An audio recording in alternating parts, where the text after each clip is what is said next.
Have you ever seen that video? No. Pull that video up, because it's one of my favorites. Stop this! Stop this! I'm not a slave! I'm not a slave! Listen to me! Listen to me! You have heard of do not talk to strangers when you are a kid. Have you ever seen that video? No. Pull that video up, because it's one of my favorites. Stop this! Stop this! I'm not a slave! I'm not a slave! Listen to me! Listen to me! You have heard of do not talk to strangers when you are a kid, and it's something that most parents advise their kids not to do so. But have you ever asked yourself the reason to this? Because it does not just apply to kids, but it applies to everyone, because it is something that can actually put you in a position of losing almost everything, if not all, of course, like, things that you've made, financial setup that you get towards financial crisis. Despite having abundance and working is hard, because it is not so much to do with working hard to get rich. It is more to do, like you hear people say, working smart, but they forget to speak about spiritual wealth, which gets to be taken away by strangers. And I will show you how they get to do it. More will be in the link of the description.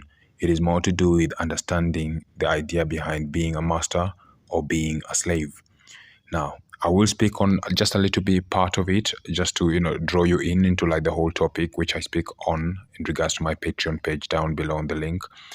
And it's more to do with like when someone approaches you, one, they might even be asking about a direction, something so simple. And when you give them direction, it's not that like they're trying to steal from you or something in regards to like the physical things, but they can be in a position to steal your spiritual wealth, which now drains you in the later, which you might not realize, because spiritual things are not seen with eyes, but rather are there in real sense. So like you might even own a company or something, even a shop or something of the nature, like when you're used to giving things for free, or somebody asks you like specific directions or like your name, stuff like that, strangers in one or another, they put you at risk in losing. And sometimes it can be actually like people who are in your family without your knowledge.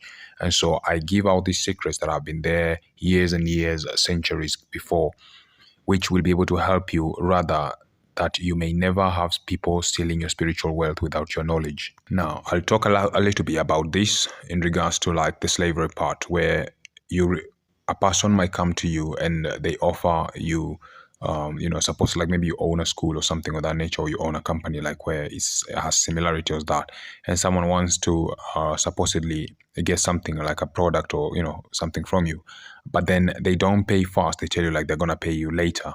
It's not that they won't pay later, of course they're gonna pay later, but like they're putting you in a position of like not being the master of your place, but rather you working for them rather. More is on the description, like when I go deeper into this topic. For those who are not members,